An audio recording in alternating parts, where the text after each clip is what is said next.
o acompañado a una gran cantidad de servidores públicos que junto a él pues dirigen las principales políticas relacionadas a este tema tan importante y neurálgico. Cuando el país nace en 1844, había un ministerio de los 6 que fundaron el Estado Dominicano, Aníbal, que se llamaba Ministerio de Justicia e Instrucción Pública. Ahí surge la política de educación pública y desde entonces han venido sucesivas modificaciones, 1931, 37, 57, 1997, la del 97 pues dividió la antigua CEVAC, que fue la que yo me acostumbré a leer en mis libros del Liceo Bartolomé Olegario Pérez en Asua y que tenía en aquellos momentos un plan decenal en ejecución bastante interesante. Así que con todos estos cambios de transferencias, nombres, salida, entrada de competencias, se ha mantenido la educación como una política neurálgica y a la que hoy cada día le damos más importancia, viviendo la economía del conocimiento que nos ha permitido esta revolución tecnológica de la que formamos parte. En ese sentido, queremos saludar y dar los buenos días a nuestro anfitrión, contando con la presencia de inmediato y para que dé, pues, escuchar precisamente su comentario introductorio, su evaluación de toda esta problemática y de todo el debate alrededor precisamente de la educación y la formación del pueblo dominicano, al ministro de Educación de la República, al ministro de Educación del país, el doctor Ángel Hernández. Buenos días y bienvenido. Muy buenos días a ustedes, los principales panelistas de este programa de la Z101. Bienvenidos al Ministerio de Educación. Siempre es un placer tener periodistas, comentaristas, que estén interesados en la verdad, en poder comunicar las cosas como deben ser correctamente. Y precisamente por eso quiero iniciar este momento entregándole a cada uno de ustedes la memoria de las ejecutorias de este ministerio en los 4 años pasados, que sin duda alguna le dan una idea, una visión de lo que real y efectivamente es este ministerio y lo que ha realizado efectivamente, sin especulación, en los años que acaban de concluir. Fue un periodo en donde se sentaron las bases para real y efectivamente relanzar con eficiencia el sector educación. Ahí, como ustedes podrán leer, se toman un tiempecito, son 500 páginas de una gran síntesis de lo que se ha hecho aquí. Ustedes podrán ver ahí todas las ejecutorias reales que ha hecho este ministerio, muy especialmente en lo que es nodal, lo que es misional en el sistema educativo dominicano. En primer lugar, se han hecho todas las reformas que se requieren en el contenido de la educación, es decir, el currículum. Se ha modificado totalmente el currículum del nivel inicial de educación secundaria, de educación primaria y de educación secundaria en todos los aspectos. Igual, también en lo que concierne a educación de adultos y educación especial. De modo que lo que es nodal, lo que es fundamental, que es el contenido de la educación, ha sido modificado totalmente.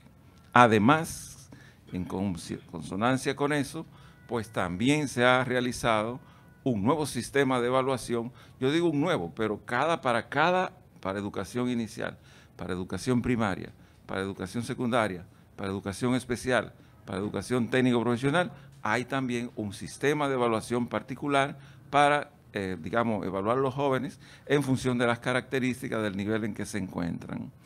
De manera que si valoramos lo que realmente ha hecho el ministerio, son enormes reformas que fueron experimentadas previamente antes de ser aprobadas por el Consejo Nacional de Educación y obvio, eso es lo que tiene el sistema. Además, en consonancia con eso, se desarrolló toda una política para dotar de materiales adecuados a los niños. En primer lugar, libros de texto. Y sobre el libro de texto, que muchas veces sobre el tema hubo un momento de discusión, que sabemos por qué y la razón, podemos decir que hoy todos los niños a nivel nacional tienen libro de texto. Duraron 10 años en secundaria que no tuvieron nunca un libro de texto. Hoy lo tienen todos, en todas las asignaturas y libros que además están en formato digital con una ayuda de inteligencia artificial que le permite conectarse con cualquier otro conocimiento a partir de cualquier concepto en el cual cliquen para realmente conectarse a otra experiencia formativa. Eso es tecnología aplicada a la educación. Entonces, además de eso, aquí los libros de, por ejemplo, que tenía educación de adultos, hace 22 años que era exactamente el mismo libro. Hoy día, todos esos libros cambiaron. 47 libros diferentes al servicio de la educación de adultos. Este año se van a poner a circular, están llegando a las escuelas 12 millones de libros de texto. No habrá un niño sin libro de texto a nivel nacional. Y ese es un componente fundamental en el proceso de formación. Igual modo, aquí se habla de politécnicos. ¿Qué ocurre? Que esos politécnicos no tenían nada dentro, solamente el nombre. Hoy día están siendo equipados todos los politécnicos para real y efectivamente garantizar educación técnica de calidad. De manera, señores, que si profundizamos en cada uno de los aspectos que ustedes consideren del lugar, le podemos demostrar que el Ministerio de Educación ha hecho probablemente más reformas en los últimos tiempos que en cualquier otro periodo en los últimos 40 años. Es una expresión, digamos, un poco pretenciosa, pero es la realidad y lo podemos demostrar. En cualquier campo que discutamos hoy, el sistema educativo tiene avances significativos. Obvio, le voy a decir algo. Las bases están sentadas para seguir avanzando, pero hay que seguir fortaleciendo. Por eso, en las conclusiones de la introducción de este documento, se hace énfasis fundamentalmente en 5 cuestiones. La primera es que para cambiar el sistema hay que dar continuidad a las políticas públicas en materia de educación. La tradición aquí es que cada vez que cambia un ministro, cambian las políticas. Ese es uno de los grandes errores que se han cometido y por lo tanto hay que tratar de modificar esa tendencia. La segunda cuestión que se pone énfasis es en el rol que juegan los directores de centro como artífices del proceso de aprendizaje. Los docentes, los directores son, digamos, los gerentes de las escuelas y como tales deben tener todas las competencias necesarias para impulsar el cambio educativo a nivel local. Lo segundo es, lo tercero es, hay que invertir más en lo que es fundamental, lo que es misional en el sistema educativo. ¿El qué? El aprendizaje de los niños. Por eso, la política que hemos estado impulsando va orientada fundamentalmente a fortalecer el primer grado de primaria y ahora vamos a fortalecer el primer ciclo de primaria con el programa Con Base que va orientado a formar los niños en los primeros 3 grados de primaria. Porque es fundamental, hay que sentar la base para que los niños aprendan bien en esos grados. Y dicho sea de paso, ahora, al final del mes de agosto, hicimos una premiación. A los mejores docentes alfabetizadores del país se le hizo una premiación. Y esperamos que el próximo año, en vez de 200, sean 1000, 2000, los que sean. Los que logren más del 90% de alfabetización serán premiados como lo hicimos recientemente. Premiamos al docente y premiamos el centro educativo de donde provienen. Todo el que tenga buenos resultados será compensado. Es bueno indicarles que aquí, en este ministerio, lo fundamental es lo misional y por eso ahí estamos orientando todos los recursos. Los recursos van a fortalecer lo que son las competencias fundamentales de los docentes y se ha hecho una enorme inversión en capacitación continua de los docentes y se seguirá ampliando. De hecho, es uno de los programas que se le ha aumentado el presupuesto en los últimos 3 años de manera consecutiva. ¿Para qué? Para seguir fortaleciendo la formación de los docentes. ¿Por qué la formación de los docentes? Bueno, es el capital principal de trabajo que tiene el ministerio. Ahí es donde real y efectivamente son los docentes a nivel del aula que aplican las políticas en materia de educación. Lo que yo le decía ahorita, si hemos reformado el currículum a todos los niveles, ¿qué debemos hacer? Formar a los docentes para que lo puedan aplicar, pero lo puedan ejecutar. Y eso estamos haciendo. En el verano, Ansel Checker, que está ahí presente, le va a hablar de eso. Formamos 123,000 docentes en lo que son las nuevas tendencias del currículum. Pero eso lo hicimos este año y lo hicimos el año anterior. ¿Para qué? Para fortalecer su competencia y que puedan ser mejores docentes cada vez. Y no escatimamos esfuerzo en seguir apoyando la formación de los docentes a todos los niveles, ¿Por qué? Porque son fundamentales. Igual que los directores. Los directores nosotros utilizamos el término de visibilizar al director. ¿Por qué visibilizar al director? Bueno, porque es el gerente, como le decía hace un momento. Y ese gerente debe ser el artífice principal de lo que pasa en las aulas. Ocurría que un docente, un director, pasaba un año, pasaban 2, pasaban 3 y no se daban cuenta que los niños no estaban aprendiendo. Esa perspectiva cambió. Estamos modificando la cultura de los directores para que pongan atención a lo que es fundamental en el sistema educativo, el aprendizaje. Y obvio, eso lo estamos con hechos demostrando. Se han formado ya más de 5.000 directores en un diplomado y en maestría también. Bueno, no todo en maestría, pero sí una cantidad significativa. Ahorita la directora de IFODOSU le hablará sobre el tema, y aquí está el director de INAFOCAN, que hemos concentrado recursos fundamentales a formar los directores en competencias directivas pedagógicas. ¿Para qué? Para que se ocupen de atender las escuelas y ver paulatinamente si los niños están aprendiendo o no. Ayer, precisamente, en una escuela en el puerto de Villa Altagracia, un jovencito de 8 años, de tercer grado de primaria, fue quien hizo el discurso de agradecimiento. Sería bueno que ustedes, como comunicadores, interesados en la verdad y en la calidad de la educación, vayan y hablen con ese niño y vean cómo se expresa y cómo leyó su discurso de una manera magistral. Son niños de 8 años que están demostrándole al país que sí se puede aprender, y lo que necesitamos es invertir en eso, invertir en los primeros grados para que los niños cada día sean mejores. Y ahora ese mismo programa lo estamos comenzando en secundaria, en los primeros 3 grados de secundaria.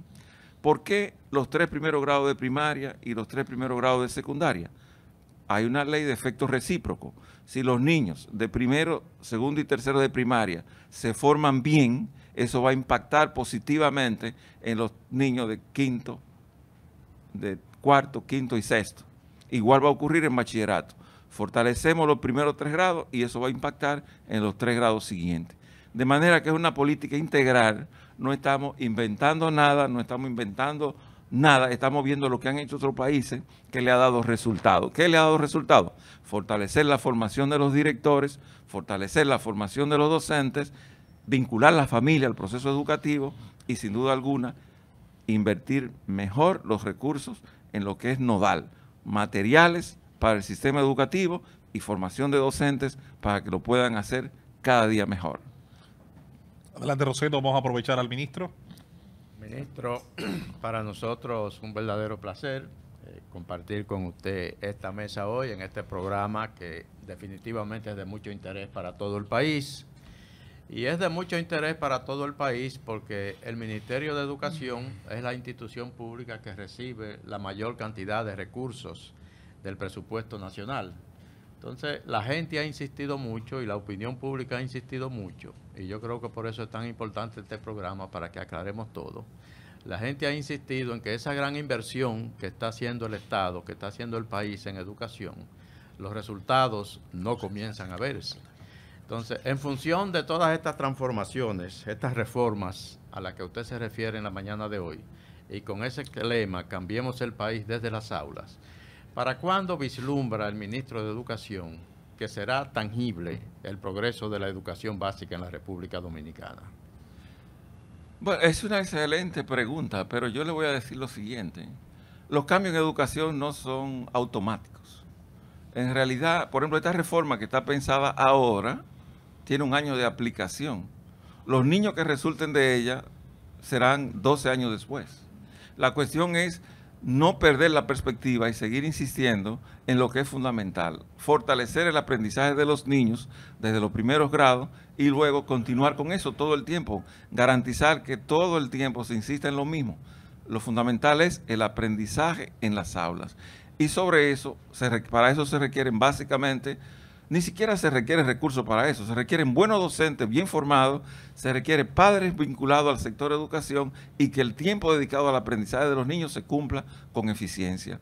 Eso es lo que han hecho. Usted analiza, por ejemplo, las reformas, los países que han tenido éxito, por ejemplo, en PISA, como Portugal, le voy a poner un ejemplo que es muy cercano a nosotros. Una reforma Portugal, ¿Qué hizo Portugal? Se concentró en formar los directores, se concentró en formar los docentes y vincular a los padres a las escuelas. Resultado, fue uno de los pocos países que dio un salto cualitativo en materia de educación. Eso es lo que estamos haciendo, aplicando lo que han hecho otros países y que le ha dado resultados. Fortalecer lo que es fundamental en el sector educación. Y obvio, tratando de que esas decisiones se hagan tratando de despolitizar el sistema. Aquí las decisiones se toman pensando en lo que le conviene al sistema, no lo que le conviene a nadie en particular, lo que le conviene al sistema. Ministro, hemos escuchado de su propia voz establecer la modificación curricular de lo que se está vertiendo como enseñanza fundamental a los párvulos en las escuelas. Hay un viejo debate que dice que las escuelas y lo que era el currículum de ayer era mejor porque había moral y cívica, había una serie de aditamentos ciudadanos que iban formando al ciudadano desde el aula primaria. ¿A qué modificaciones pudiéramos estar refiriéndonos de parte suya cuando se habla de esto en lo que sería la mejoría a partir de esta visión de esta gestión para la educación de nuestros niños? Bueno, en el currículum desde hace mucho tiempo se utiliza el concepto de eje transversal. Si usted analiza el currículum nuestro, en todos los grados hay enseñanza de lo que es la ciudadanía. Y los niños nuestros, desde temprano, están expuestos a los valores fundamentales de lo que es la identidad y lo que es la nacionalidad. Y todos los principios del sistema democrático que nos adorna. De modo que a través de un valor no se desarrolla de un día para otro. No, por el hecho de poner una asignatura que se llame educación cívica, no significa que los dominicanos van a tener una mejor formación, un mayor civismo. Lo que sí se forma es un valor a lo largo del tiempo, en coordinación de la escuela y la familia. Y lo que hace el ministerio es recoger lo que son valores fundamentales como ejes transversales.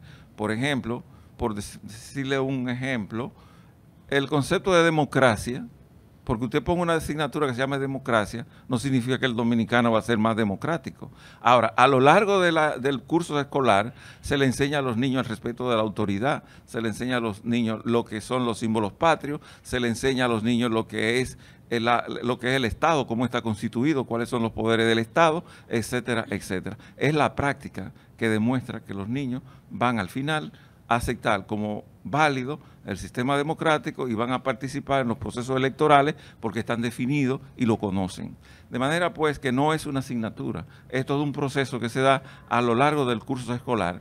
Por eso muchas veces la gente dice, en el sistema no se enseña la Constitución. Sí se enseña la Constitución y se enseña desde la más temprana edad hasta que los niños terminan el proceso formativo. De manera pues que a veces son, digamos, el no conocer el currículum se llama ingeniería curricular. El no conocer eso a veces lleva a la gente a cometer errores. Ministro, usted hablaba de la importancia de la continuidad de las políticas que se implementan y yo estoy muy conteste con eso. Yo creo que uno de los principales problemas, retrancas que hemos tenido en el país en sentido general, y no solamente en el Ministerio de Educación, en el tema educativo, sino en todos los otros aspectos de la vida nacional, es precisamente esa, la falta de continuidad de las políticas públicas.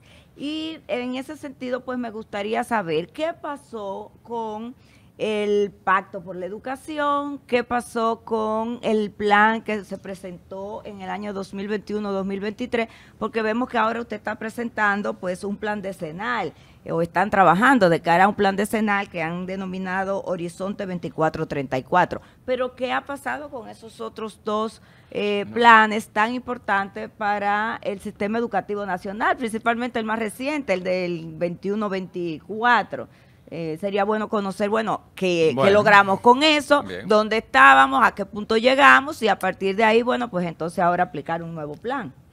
Bien, es una buena reflexión. Recuerde que el pacto es un acuerdo social. Se estableció, yo mismo lo firmé cuando yo era rector y lo firmé en calidad de especialista en materia de educación y le di seguimiento durante muchos años al pacto. De hecho, le voy a decir algo. Una de las primeras cosas que hicimos al llegar al ministerio fue comisionar al Departamento de Planificación del Ministerio que hiciera una evaluación de lo que se había hecho en relación al pacto en relación a las recomendaciones del pacto, lo que se había hecho y la cuantificación de los aportes que había hecho el ministerio en esa materia. Y de hecho incorporamos la mayoría de las responsabilidades que ahí se establecían para el Ministerio de Educación en los planes que se han estado desarrollando en los últimos tiempos aquí en el Ministerio de Educación. Nosotros recibimos un plan cuatrianual que lo elaboró en su momento el profesor Furcar, y obvio, ese plan también fue aplicado conforme a lo que estaba pautado ahí. Ahora, ¿por qué hacer un nuevo plan? Bueno, las condiciones sociales, económicas y políticas han cambiado. Ahora, el sistema educativo tiende a avanzar hacia el nivel preescolar. Los niños de 3 y 4 años, que no estaban antes pautados como prioridades, ahora sí la tenemos como prioridades. Y en secundaria, en lo que concierne al nivel secundario, la educación técnico-profesional, a la cual le estamos dando mucha importancia. De hecho, le voy a decir, la matrícula que menos ha crecido en los últimos tiempos es la secundaria. Tenemos un 20% de niños de la cohorte que corresponden a ese nivel que no están asistiendo a educación secundaria. Nosotros queremos seguir expandiendo ese nivel y creando nueva infraestructura para eso. El plan básicamente va orientado a fortalecer la calidad. El déficit principal que tiene el sistema no es cuantitativo, es cualitativo. Entonces, lo que hay que fortalecer los aspectos que tengan que ver con la calidad. Y de hecho, los análisis que estamos haciendo para ese plan van orientados en esa dimensión. Crecer, sí, hay que crecer, pero básicamente en los grados que yo le estoy comentando, en preescolar. Y hay que crecer en secundaria. La primaria está básicamente cubierta. Cubierta. Lo que sí se requiere es que sea mejor calidad, que tenga más calidad, más resultado positivo y sobre todo, bueno, cuando hablamos de calidad en educación básica, lo que hablamos es de aprendizaje, de que los niños aprendan y que aprendan bien.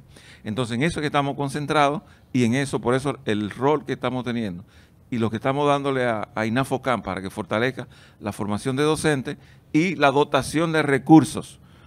Los niños no tenían libros. Ahora tienen libros a todos los niveles, en todos los grados, en todas las asignaturas. Entonces estamos hablando de un cambio fundamental para garantizar que la escuela sea mejor. Aníbal Díaz. Ministro, muy buenos días. Una interesante introducción la que usted ha hecho que aborda importantes temas. Quiero aprovechar el privilegio de la doble condición de comunicador, que veo a Julio por ahí. Sí, señor. Ese es otro que tiene el doble privilegio. Julio, ¿pero qué es esto? Hace falta tú aquí. Sí, no, hombre, Julio, le ve que está bien. Señores, aprovechamos ese doble privilegio, ministro. Le voy a hacer la pregunta partiendo de una resolución que ha encaminado una colega diputada, Celine Méndez, y que vi algo no muy usual. Lo vi a usted respondiendo. Usted no es muy dado a responder. En el buen dominicano pareciera que usted cogió una cuerda. Pero usted es muy dado a seguir trabajando y no mirar para los lados. Sin embargo, la crítica que ella hacía, coño, Cheque, te dejé fuera, ¿verdad? Mi compañera de maestría en Barna. Saludo también a ti. Usted decía en la respuesta que ella daba de que solicitaba que usted fuera interpelado a los fines de explicar el tema de la cantidad de niños fuera de aulas. En su respuesta, poco usual, repito, usted hablaba de la ignorancia en el tema en función a lo que decía usted, es un tema que cada uno debe saber, de la cantidad de niños que puede tener las escuelas y demás. Aprovechando ese tema y ese adfer legislativo, ¿cuál es la realidad? ¿Qué es lo que debemos saber los dominicanos cuando escuchamos que hay déficit de aula, cuando escuchamos que se quedaron tantos niños fuera de aula? Este tema de un bono o de una subvención económica, para que la gente lo pueda entender, en qué caso esto se debe estilar, en qué casos no, y cómo se ha manejado eso y cómo era antes. Si decimos que hoy tenemos un déficit, ¿cuánto teníamos antes y cómo mejoramos hoy? Bueno, todavía la población prepandemia no se ha recuperado. Por lo tanto, tenemos menos alumnos hoy que previo a la pandemia. Lo que ha pasado en el país lo conocen ustedes más que yo. Ustedes viajan por el país, yo lo escuché ahorita hablando de que iban a carretera de montaña, etcétera, etcétera. ¿Qué ha pasado en el país? La población se ha desplazado. Se ha desplazado hacia lugares donde hay mayor cantidad de empleos. Por ejemplo, la zona de Bávaro, todo lo que es Higüey, en sentido general, hay una sobredemanda de población que ha sido satisfecha. Hace 2 meses habían 16,000 niños fuera de las aulas en esa zona de Higüey. Ya están colocados en sus respectivas escuelas. Aquí en Santo Domingo, en la periferia de la ciudad, también hay sobredemanda de población. Si ustedes van de aquí al aeropuerto, verán que a la mano derecha, de aquí hacia el aeropuerto, están haciendo miles de apartamentos. A mano izquierda, perdón, miles de apartamentos. ¿Verdad? Miles de apartamentos. Esa demanda que se está generando ahí va a requerir nueva infraestructura escolar. Entonces, ir atendiendo eso al ritmo que se va moviendo la población no es una tarea tan fácil. Porque hoy día puede aparecer que en el barrio Capotillo, que habían 100 personas, el próximo año escolar hay 200 personas. Entonces, prever eso, nosotros no podemos prever eso. Nosotros sí debemos buscar la solución y la hemos buscado. De hecho, el bono que usted hizo referencia es precisamente para eso. Cuando nosotros llegamos al Ministerio de Educación, casi saliendo de la pandemia, se hablaba de que habían 200,000 niños fuera de las escuelas. 200,000.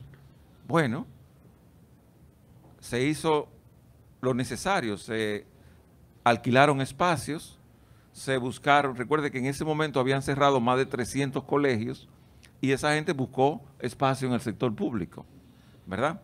Entonces, se buscaron las soluciones y al final, para también bajar presión, pusimos en operación el bono de asistencia escolar. ¿Cuántas personas lo utilizaron? 2,200 personas. Es decir, la demanda no era tanta.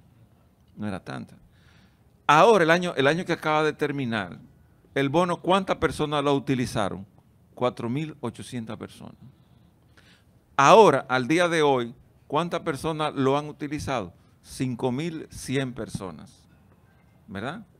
¿Qué significa eso? Que lo que se habla de un exceso de demanda se da básicamente porque la población se ha mudado de un lugar a otro y en ese lugar donde se ha mudado, las instalaciones, obvio, están sobrepobladas. De hecho, aquí en la zona suburbana de la capital, digamos, el promedio es de más de 40 niños por aula. Ahora, en Elías Piña, probablemente sea mucho más bajito, o en Bánica, o en cualquier lugar de otro, porque la gente se ha mudado. Y eso no lo puede controlar el Ministerio de Educación. Se han mudado las personas hacia lugares donde esperan tener una mejor condición de vida. Y eso es lo que estamos haciendo, atendiendo a la población donde la población se ha mudado.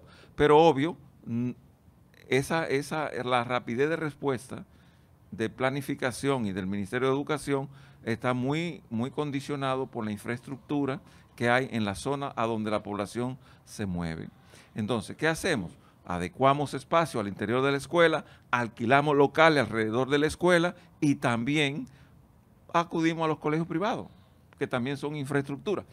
Dicho sea de paso, al Ministerio de Educación le sale más caro un niño en una aula pública que en un colegio como lo estamos pagando de $500, que son alrededor de 30,000 pesos por el año completo. Fernando. Desde que fue llevado al 4% del Producto Interno Bruto, el presupuesto de educación, la población dominicana en sentido general ha estado muy pendiente de lo que sucede en este ministerio, de qué pasa con esto. La administración suya ha sido cuestionada, hasta el punto que lo recuerda Aníbal ahora, una diputada solicita que usted sea interpelado en la Cámara de Diputados. Y yo estoy dispuesto a ir, porque en verdad, todas las explicaciones sobre el sector de educación, nosotros podemos darlas con mucha propiedad. Bueno, realmente sería interesante hacer un debate en el Congreso sobre el tema de educación. Primero porque es muy importante, como usted acaba de señalar, muy importante. Y además, para ver la historia, Por ejemplo, te voy a poner un dato. Durante 10 años el sistema educativo no tuvo libro de texto en secundaria. Eso no era el gobierno del PRM, eso era otro gobierno. Durante 22 años se utilizó un libro de texto, no un solo libro, se utilizaron libros de texto en educación de adultos, el mismo libro durante 22 años. Y eso no fue en el gobierno del PRM, eso fue antes. Yo te puedo seguir dando datos, pero de todas maneras con eso yo creo que es suficiente. Sí, perfecto, pero mi pregunta va en la siguiente dirección. Con todo esto, usted ha tenido que salir a responder muchísimas veces, cuestionamientos que se le han hecho. Ha sido una gestión, después de las explicaciones que usted da aquí, sobre todo, yo creo que ha sido exitosa. Sin embargo, a mí me surge una pregunta tan sencilla, así como, ¿usted cómo se siente, señor ministro? Bueno, en verdad, una vez me hicieron esa misma pregunta. Yo dije, para mí, yo me siento muy bien aquí. Porque en verdad, el Ministerio de Educación es enorme y tiene enorme cantidad de problemas y de intereses alrededor de lo que usted acaba de decir, el 4%. Hay mucha gente interesada en ese 4%. Ahora, nosotros estamos tratando de utilizarlo de la mejor manera e invertirlo con eficiencia en lo que el sistema requiere. En lo que el sistema requiere. Aquí, por ejemplo, en el tiempo que yo tengo aquí, no ha habido un solo escándalo que tenga que ver con uso impropio de los recursos de este ministerio. Todo se hace por licitación y cuando hay algún temita que pueda ser conflictivo en una licitación, yo prefiero tumbarla y dejar de utilizar esos recursos en ese momento, volverla a lanzar en el momento que sea oportuno, cuando se corrija cualquier dificultad que pueda haber. ¿Por qué lo hago? Prefiero no gastar todo el dinero del ministerio, pero garantizar que se invierta bien y en lo que requiere el sistema. Yo prefiero ser, y por eso me ataca muchísimo, tacaño. Prefiero ser tacaño que ser espléndido y garantizar que lo que se haga aquí se haga correctamente. Señor ministro, en dos direcciones va nuestra pregunta. Primero, ¿cómo catalogaría las relaciones del Ministerio de Educación con el gremio que reúne a los maestros y que nosotros sabemos funciona de una manera tal que impone una presión importante, sobre todo por la metodología que generalmente han tenido los gremios en el país, ese uso sobre todo del paro, de la detención de labores? Y segundo, en este mismo turno, se ha calculado cuánto ha influido también en el crecimiento de la demanda de cupos en la educación pública, el aspecto de la crisis económica que muchos padres de clases medias, medias bajas, tuvieron posteriormente a la pandemia, donde mucha de la economía deprimida en salarios, en trabajos, en negocios, pues dejó de acudir a los colegios, o como yo le llamo los colegitos, los colegios que a veces están dentro de los mismos barrios, y llevó a sus hijos luego a la educación pública, generando también una demanda que antes no existía. Se ha hecho un cálculo de hasta qué punto pudo haber crecido también esa demanda de cupos por esa razón. Adelante. Bien, vamos por la segunda parte. En verdad, la matrícula pública está, digamos, estacionaria en los últimos años. Okay. No ha habido ha crecido un poco, pero no en exceso, ¿verdad?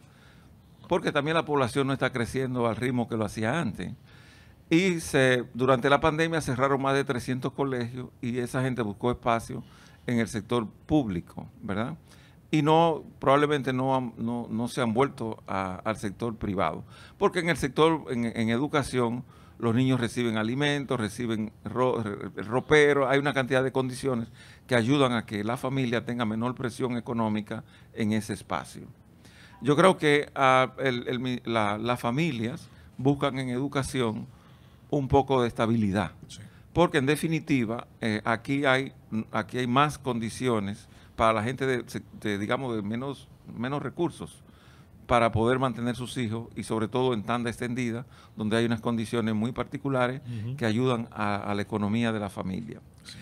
Y en relación a lo que usted dice del sindicato, bueno, un sindicato siempre es una organización que va a presionar por mejores condiciones para sus integrantes, eso es normal. Yo puedo decir que en los 2 años que yo tengo en el ministerio, las relaciones con la ADP han sido buenas, porque en definitiva, una huelga como tal no han hecho. Han hecho paralizaciones en algunos lugares, en algunas zonas, paralizaciones que son coyunturales y momentáneas, y hemos estado trabajando con ellos en la solución de los temas. Obvio, de cara al futuro no significa que todo siga igual. siempre hay la posibilidad de un conflicto por muchísimas razones. Pero yo creo que la mayor cantidad de docentes están en la mejor condición de hacer las cosas bien. Le voy a dar un dato curioso. Por primera vez en la historia de la educación dominicana, el primer día de clase fue el 83% de la población y el 97% de los docentes. ¿Qué significa eso? Que hay un cambio. La gente percibe que en el sector educación hay algo distinto. Y yo no le puedo decir que sea el efecto de las políticas que estamos impulsando, pero al menos la gente valora que algo cambió. Y ese cambio es lo que yo puedo decir que es positivo para la sociedad dominicana.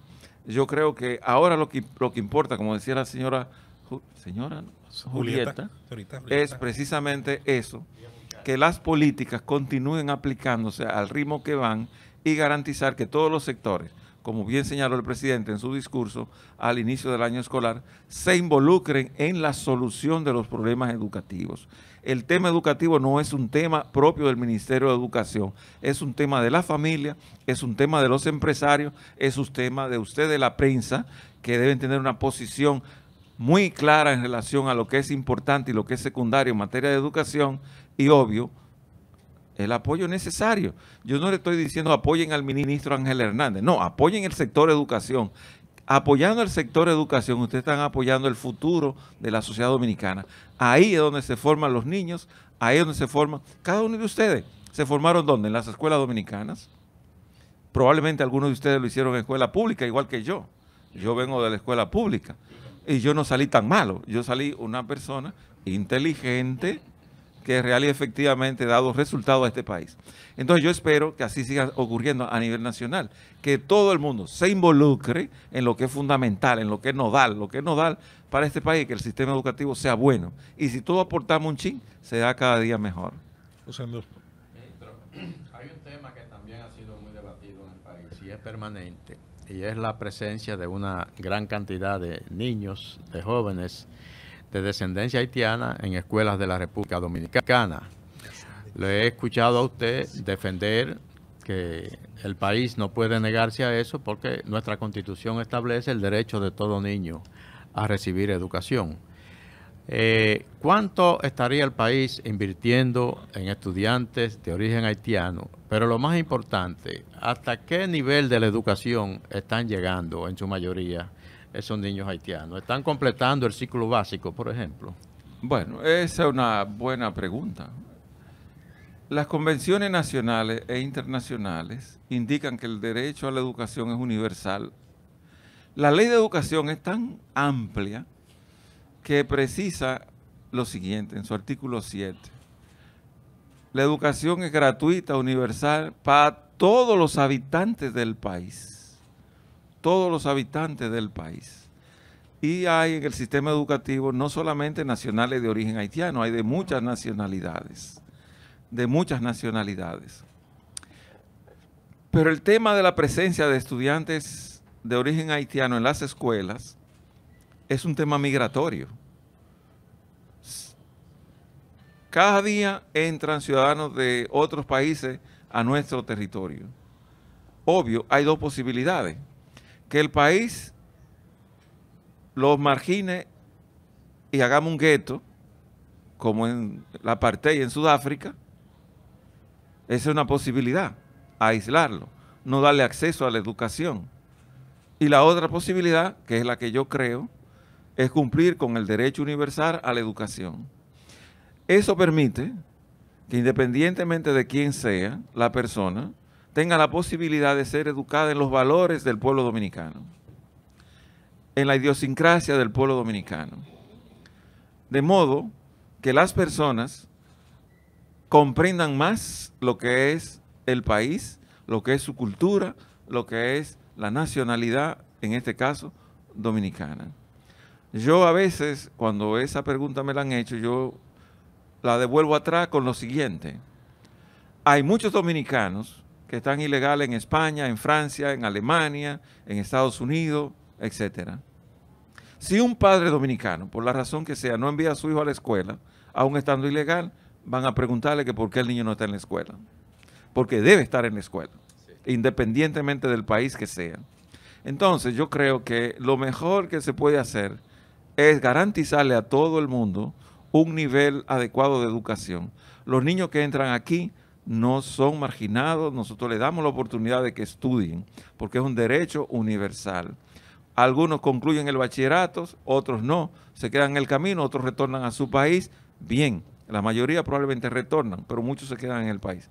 Yo le voy a poner un caso. Hace un tiempo, un joven apellido Opié ganó a nivel internacional una carrera, un corredor. Un taekwondo, exactamente. Dos medallistas, los hermanos Bernardo. Ganó, los hermanos Pie ganaron. Bueno, hasta ese momento, probablemente ese Pie era considerado un joven marginal de origen haitiano. Cuando ganó, todo el mundo se sintió orgulloso. Recuerdo yo. Todo el mundo destacó el rol preeminente que ese joven había tenido a nivel internacional. ¿Por qué ocurrió eso? Y le tomo otro caso. Hay un corredor que ganó la primera medalla olímpica y el estadio olímpico, el centro olímpico lleva su nombre. Félix Sánchez, que originalmente nació en Estados Unidos, iba a correr por Estados Unidos. Allí no le permitieron correr, pero el hombre hábilmente se incorporó al equipo dominicano porque es de origen dominicano. Resultado, Félix Sánchez es un medallista dominicano, pero de origen extranjero. ¿Por qué lo hemos valorado tanto por ser ya dominicano? Me luce a mí que ahí hay un doble mensaje. Yo creo que hay que ser justo y hay que lograr que todo el que tenga la oportunidad de estudiar lo haga. Yo no le negaría nunca la oportunidad a nadie para que se inscriba en una escuela. Al menos mientras yo esté aquí, estarán abiertas las puertas a todo el que quiere estudiar, que estudie. La mayor herencia que se le puede dar a la sociedad dominicana es que la población se eduque y se eduque al nivel mayor que su talento le permita. Ministro, eso se oye bastante teóricamente positivo, pero cualquiera que nos está escuchando pudiera decir sí, pero en España no hay el 20% de la población dominicana como son los haitianos aquí. En España no llegan a 300.000 dominicanos de 45 millones que son. En República Dominicana el último censo fue de 11 millones, estamos hablando de mal contado más de 3 millones de haitianos. Significa entonces que tendríamos una asunción pacífica para que se adiestren y conozcan lo que es el Estado dominicano y nuestros criterios. Pero está bien, eso vamos a verlo desde la perspectiva más adelante. Quiero hacerle una pregunta en el orden institucional, y es que el presidente Luis Abinader está enfrascado en una reforma constitucional en donde como elemento compensatorio tal vez a la parte de la posterior reforma fiscal, está planteando la unificación de ministerios y supresión de instituciones, dentro de las cuales está el tema del Ministerio de Educación con el Ministerio de Educación Superior. Hemos visto un planteamiento del ministro Franklin García Fermín que dice que no está de acuerdo con que se fusione el Ministerio de Educación Superior con el Ministerio de Educación. ¿Qué opina el ministro de Educación sobre el planteamiento del presidente Abinader y de Franklin García Fermín? Bueno, es un tema que yo realmente no tengo una opinión porque yo soy un funcionario público y yo me debo a lo que el presidente establezca. Yo realmente no tengo una opinión sobre el tema. Yo en el momento en que se presente la decisión, en ese momento lo analizaríamos internamente en el Ministerio de Educación de ver cómo eso se manejaría aquí dentro. Pero hasta ahora no hay una decisión sobre, o sea, eso no se ha presentado en ningún lugar, fue una idea que el presidente lanzó en una de sus reuniones, y escuché el otro día al ministro de la Administración Pública, a Sigmund Freud, diciendo que iba a haber una cantidad de fusiones y eliminaciones de instituciones, pero no se ha dicho exactamente cuáles instituciones, ni dónde irán o dónde no irán. Es un tema que hay que esperar que evolucione y cuando eso se ocurra, en el caso de que ocurra, pues en ese momento nosotros tendríamos una opinión. Ministro, volviendo al tema de los cupos, porque definitivamente ese ha sido un punto, digamos que gris, en lo que tiene que ver con la imagen del Ministerio de Educación. Uno se pregunta, bueno, pero si hay una planificación y una escuela sabe que tiene X cantidad de alumnos y que esos alumnos pasaron al siguiente curso, lo normal, lo que espera la sociedad es que esos niños pues tengan su cupo pues asegurado. Lo que ha trascendido, por lo menos, ¿verdad? Lo que ha trascendido a la opinión pública es que los niños de ascendencia haitiana, pues, ocupan esos cupos y entonces estos niños dominicanos se quedan sin cupo. Entonces, a mí me gustaría saber cuál es la realidad en torno a ese tema que yo pienso que es uno de los temas más espinosos que tiene el Ministerio de Educación y que le causa más ruido cada vez que va a haber un inicio de año escolar, sobre todo porque se entendió, y de hecho tengo que decirlo, en algún momento en mis comentarios yo lo he abordado, uno lo entendió que era algo como transitorio en ese momento cuando usted llegó, que pues nos informó de los cientos de nudos legales que había, perdón, para concluir con las escuelas y eso. ¿Y en qué va la planificación de construcción de aulas?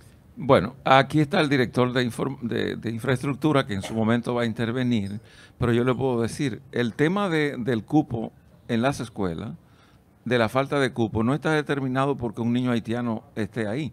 Yo quiero que me demuestren en algún lugar de este país donde un niño haitiano ha impedido que un dominicano ingrese a la escuela. Que me digan exactamente dónde eso ha ocurrido. En una escuela de este país, que un niño dominicano haya sido dejado fuera por darle acceso a un niño de otra nacionalidad. Eso es un mito. En realidad eso es un mito, pero a veces los mitos están muy determinados por una condición ideológica. Detrás de eso hay toda una teoría de los llamados nacionalistas, que están pensando que relevar ese tema como un tema importante, como ha ocurrido en Francia o ha ocurrido en Italia, ¿verdad? Donde la extrema derecha ha crecido sobre la base de la segregación o de plantear la necesidad de que a los extranjeros los expulsen, como planteó también en su momento Trump en Estados Unidos, ¿verdad? Entonces, exactamente, asumiendo el mismo discurso. Es un discurso que viene dado por una condición ideológica. Aquí en este país a nadie se le ha negado la oportunidad de estudiar y ningún dominicano se ha quedado fuera porque haya un niño de origen extranjero que haya también en las escuelas.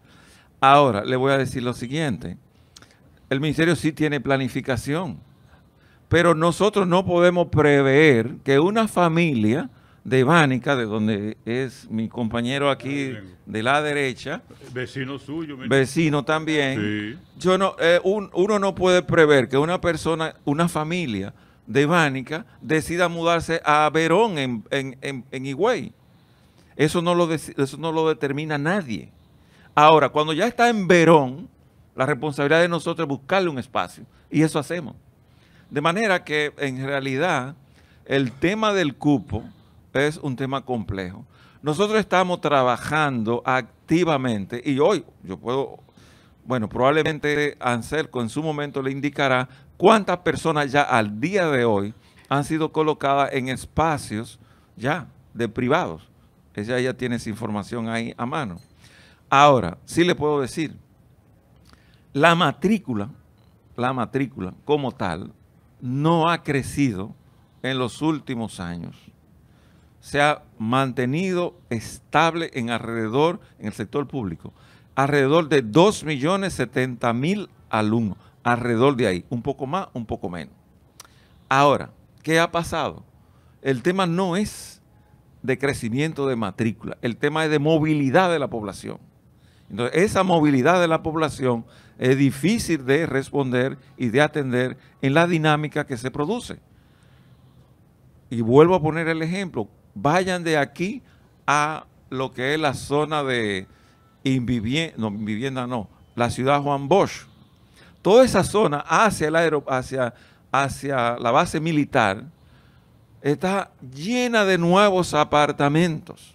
Miles de apartamentos se están construyendo ahí. ¿Qué estamos haciendo? Buscando solares. En la ciudad Juan Bosch estamos haciendo un politécnico, vamos a hacer más escuela ahí. ¿Por qué? Porque se van a necesitar. Entonces, es una cuestión, el ministerio está detrás de la población, pero hay lugares donde están despoblados. Las escuelas están vacías en otros lugares. Entonces, es un tema muy complejo, pero al cual el ministerio tiene que darle respuesta, y le estamos dando respuesta. Fernando. Ministro, usted hablaba perdón. de la inversión. Ah, no, Aníbal, está bien. Aníbal. No, dale, Aníbal, dale. Adelante, Aníbal. Pero Se me fue. Pero yo se voy me- a ceder. La Mire, pifié. Por favor. Mire, ministro, durante mucho tiempo, inclusive yo recuerdo, uno crecía escuchando y viendo personalidades como Uchi Lora, lo recuerdo mucho, que hablaba siempre de que era parte de la historia del dominicano, de que los muchachitos de más grandecitos le prestaban el libro a su Al que hermano, sigue. al que sigue. Poniendo eso en contexto, solo a los fines de contextualizar la narrativa, el tema de los libros de textos que usted ha hecho mención 2 veces de que durante 20 años era el mismo libro, ¿cuáles deben ser los aspectos que se tomen en cuenta para uno decir que procede o que no procede, que haya nueva edición de libros y en función de los grupos, es decir, si a la primaria, a la secundaria, a la básica, cada qué tiempo deben cambiar esos libros, deben haber nuevas ediciones, y en el caso de los adultos, para que la gente, a mí me gusta mucho que este tipo de programa, la gente común lo entienda, porque usted ha dicho, y yo estoy terminando en acordar que sí, que es cierto, de que hay un tema de mito, y sobre todo con el tema de las redes sociales. Hay muchas cosas que se repiten mucho y la gente las sale a decir como que son verdad. Por ejemplo, como usted acaba de decir aquí, que solo hizo uso 5.000 personas del bono. Bueno, pero si hay 2 millones y solamente 5.000 personas utilizaron el bono, eso es una relación exigua, eso es una borona por ciento. Entonces, esa es la verdad, si es así, y yo le creo, pues son datos oficiales. Y sobre todo, que la gente lo pueda ir entendiendo. En el tema de los libros de texto, ¿cuándo la sociedad debe estar tranquila? Mira, cada X tiempo hay una nueva edición, cada X tiempo debe cambiarse. ¿Cuándo eso es normal? Porque no siempre uno tiene en las posiciones la certidumbre de la honradez. Y con este tema de los volúmenes que se manejan en educación, todo puede ser un negocio. Y la gente anda chivo, el dominicano, y más con el tema de las redes, todo lo cree y nada le parece que es correcto. Bueno, es una excelente pregunta. Conforme a las normas del Ministerio de Educación, los libros que se aprueban duran 4 años vigentes. ¿Por qué ese tiempo de vigencia? Bueno, el conocimiento cambia. Debería ser incluso ahora menos, porque el conocimiento ahora cambia mucho más rápido. De hecho, uno de los grandes desafíos que tiene la escuela es irse adecuando al avance de la ciencia, al avance de las innovaciones que hay en la sociedad. Y mucho de eso explica la deficiencia que tiene la escuela usualmente está detrás de los avances, porque el currículo se piensa, por ejemplo, yo le acabo de decir, ahora mismo se acaba de hacer una reforma curricular, pero eso está pautado durar 12 años en el sistema. Significa eso que los niños que se están formando, que se van a formar en los próximos años, están siendo formados en un currículum que fue pensado antes. Y eso deja un vacío en términos de aprendizaje en relación a cómo va la sociedad avanzando. Ahora, los libros de texto del ministerio son gratuitos y son públicos, están en un portal en donde todo el mundo lo puede utilizar. Y las ediciones, por ejemplo, los libros se deben ir cambiando cada vez que van a ser impreso de nuevo. ¿Para qué? Para ir incorporando las cosas nuevas que van ocurriendo. Eso es lo que va a permitir adecuar el libro, que es, un instrumento fundamental en las aulas, con la evolución del conocimiento que diariamente se va produciendo y que va afectando el desarrollo social. Antes era como usted decía, que los niños, el que está en primero, pero el que está en segundo, le dejaba al niño que iba primero. Eso era correcto, porque en ese tiempo, primero había muy poca información circulando y también muy pocos libros circulando. Y la familia, obvio, también es una economía para la familia que tiene que comprar libros. Yo hice una reunión con la Asociación de Colegios Privados y le dije, bueno, ustedes también pueden utilizar todos los libros del sector público porque están en el portal, son gratuitos. No había necesidad, pienso yo, de comprar libros en el sector privado porque eran gratis, siguen siendo gratis. Están en un portal al cual pueden acceder cualquier niño de cualquier país, desde cualquier lugar, en cualquier momento. Y el año pasado se hicieron 8.5 millones de libros y este año se hicieron 12 millones de libros que están a disposición de los niños, de todos los niños. Lo pueden utilizar los niños del sector público como los niños del sector privado. De hecho, nosotros tenemos una plataforma que se llama libroabierto.edu.do, en donde el año pasado más de 300,000 niños bajaron libros de ahí y lo utilizaron muchísimo. Entonces, yo lo que quisiera es que todos los niños, toda la población, haga uso de ese material que es gratis. Y son los únicos libros que hay en el mercado adecuados al currículum. Como el currículum cambió, los libros debieron cambiar.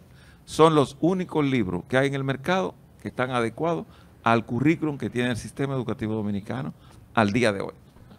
Ministro, usted hablaba hace un momento de la gran inversión que se ha hecho para la formación de profesores, de maestros del sistema. Anteriormente se había hablado, alguien había propuesto que se trajeran profesores del exterior para reforzar un poco esa tarea. ¿Han pensado en eso? ¿Lo están trayendo? ¿Tienen alguna asesoría en ese sentido? Bueno, en verdad yo he escuchado esa idea muchas veces, pero yo me formé con los docentes dominicanos. Ansel Checker se formó con docentes dominicanos. Julio Cordero se formó con docentes dominicanos. Óscar Amargós. Todos los que estamos aquí nos formamos con docentes dominicanos. Yo lo que creo que la sociedad cambia muy rápido. El conocimiento cambia rapidísimo. Lo que hay es justamente que hacer lo que estamos haciendo, invirtiendo en la actualización constante de los docentes para que puedan estar a tono con las modificaciones que se van produciendo en la sociedad y que ocurren con mucha frecuencia. Yo creo que ahora mismo, por ejemplo, nosotros acabamos de habilitar casi 5,000 escuelas con internet de banda ancha. ¿Para qué? Para permitir que el conocimiento más renovado llegue a las escuelas. Y estamos formando a los docentes para que hagan uso de esa tecnología. Yo lo que creo que debemos confiar más en el país. Le voy a decir algo. Cuando nosotros llegamos aquí, había un proceso, habían 23,000 docentes que ingresaron al sistema. Bueno, la ley dice que hay que hacerle un curso de inducción. Tienen que ser inducidos para que puedan adecuarse al trabajo del aula. Alguien me propuso traer una universidad de Barcelona para que dirigiera ese proceso. Y dije, ¿cómo? Ustedes están volviendo locos. Y yo llamé a la rectora de IFODOSU, que está aquí, y la puse al frente del proceso. Resultado. Lo que se hizo con esa gente es hoy paradigmático en América Latina. No se había hecho en ningún país de América Latina un proceso similar al que hicimos nosotros con 23 universidades dominicanas. Y los docentes que están ahí hoy son docentes que tienen una mejor cualidad y están muy integrados a su trabajo y son docentes que pueden darle cátedra a otros docentes, porque realmente efectivamente ese es un proceso de 1 año de formación a todos los niveles. Hay una experiencia que es reseñada, que está en un documento, un libro, no sé si se lo van a entregar hoy, pero ese libro está ahí, que recoge una experiencia inédita en América Latina. De modo, lo que hay que confiar más en el país y más en los recursos que tenemos. Y yo creo que aquí hay muchas personas con un excelente nivel, lo que tenemos que ponerlo todo al servicio del sector educación. Bueno, yo hice un doctorado en Francia. Bueno, en vez de estar disfrutando mi universidad, estoy aquí, fajado. Yo debería estar en otro lugar, pero yo creo que puedo hacer algo por aquí y lo estoy haciendo. Ministro, en un momento dado, cuando estaba ya terminando parte del control pandémico y todo aquello, se hizo un anuncio que a algunos nos emocionó mucho y admito, usted mencionó ahorita el tema de ciertos aspectos ideológicos que están contenidos en ciertas críticas y de hecho estoy de acuerdo con los temas que usted ha dicho anteriormente de los cupos nacionales. Sin embargo, hay un anuncio que se hizo en un momento dado de entregarle a los padres, de darle cierta posibilidad a los padres con el cheque escolar, el voucher escolar, algo parecido. A quienes hemos de alguna manera seguido este tipo de políticas en el mundo, Gary Johnson, aquel gobernador de Nuevo México que las implementó, el caso chileno, el caso australiano, el caso de otros países, nos ha llamado la atención porque no es lo mismo cuando los recursos se asignan que tener que competir por los recursos. Y en algunos segmentos de población ha sido ideal hacer que las escuelas, los centros educativos generen competencias a partir de resultados, a partir del esfuerzo en hacerlo bien, en hacerlo mejor. Y cuando el padre ha tenido ese poder de decidir en su mano, porque total, lo que se le devuelve es de sus impuestos, lo que se le da en la mano es de la inversión que se hace en su nombre como política pública. Luego, por diversas razones, vi que se modificó, no sé cómo terminó todo aquello, pero el solo hecho de que se hablara, de que se debatiera en República Dominicana, a algunos nos pareció una luz de esperanza que en algún momento pueda ese dominicano, ese contribuyente, tener en sus manos esos recursos, elegir sobre la base de la mejor oferta posible y ver a los directores de escuelas, de colegios, de distritos, competir y tratar de mejorar la eficiencia de cada uno de ellos detrás de esos recursos. ¿Qué pudiera ocurrir en el futuro con esa herramienta? Pues esa es la orientación de los Chicago Boys, esa es la economía de Milton Friedman, en el sentido de que real y efectivamente se establezcan bonos escolares para dar la atención. No, jamás. Nunca en la vida. Sí, lo que pasa es que a veces uno lee un poco. Claro, claro. La cuestión es que... Gracias, Rosendo. Gracias, Rosendo. Tu ayuda es inestimable. Te descubrieron. Esa es la verdad. Bueno, la cuestión es que aquí en el país, eso se aplicó en Chile, sí, cuando estaba Pinochet en su gobierno, que privatizaron todas las escuelas y se aplicó. Y en Estados Unidos también. En algunos lugares, pero no en Estados Unidos en sentido general. Pero bueno, la cuestión es que esa es una cuestión que todavía aquí, en las condiciones socioeconómicas de nuestro país, me parece un poco complejo plantear esa posibilidad. Aquí a lo que hemos podido llegar es justamente a lo que estamos haciendo ahora, el bono de asistencia escolar, para, en los casos donde es necesario, aplicar para que la familia tenga la garantía de un cupo, sin ninguna discriminación de ninguna naturaleza, que el niño pueda recibir un bono que le permita asistir a un centro educativo. Y esos colegios, en realidad, ningún colegio ha rechazado un niño que nosotros le hayamos enviado para ser incorporado a ese centro. Eso, a lo más que hemos llegado es ahí.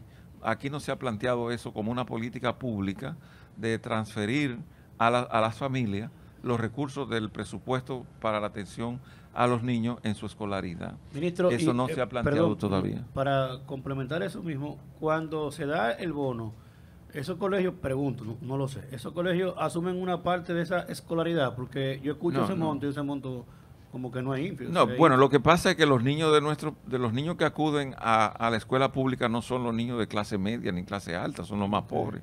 Entonces los colegios que están cercanos a ellos son colegios de esa misma característica. No está el New Horizon, del mismo nivel. No, New Horizon no, el colegio, el San Juan Bautista no es New Horizon. No el San Gabriel. No te da con eso. Exactamente, no. Es para que tú pongas un ejemplo. Claro, el Quiqueya no paga eso. No, exactamente. Hay que hacerle un busto a la escolaridad católica. No, pero de hecho, la mayoría de las escuelas católicas pasaron ahora a ser concertadas con el Ministerio de Educación y van a entrar al sector público, incluyendo el Colegio Quisqueya. Pero mixeado o con tandas específicas. No, en el colegio como tal. Ahí está. Va a estar esa... Pobre monja. Vamos con el permiso del ministro de Educación, el doctor Ángel Hernández, que nos ha brindado este primer segmento interesante, donde hemos escuchado tanto sus conclusiones, su evaluación sobre la política educativa, y también ha respondido las preguntas que como panel hemos hecho con respecto a los temas más acuciantes, algunos de ellos muy repetidos, que forman parte de la discusión y casi de la denuncia pública, y esto es importante aclararlo, sobre todo cuando se dan datos oficiales. Vámonos a una breve pausa. Al regreso vamos a continuar con este programa especial desde el Ministerio de Educación de la República Dominicana, y junto a las autoridades de esta importante política pública vamos a conocer el funcionamiento de esta importante unidad dentro del Estado dominicano y sobre todo esta intención de cambiar el país desde las aulas. Pausamos y volvemos. Llévatelo, Cundo.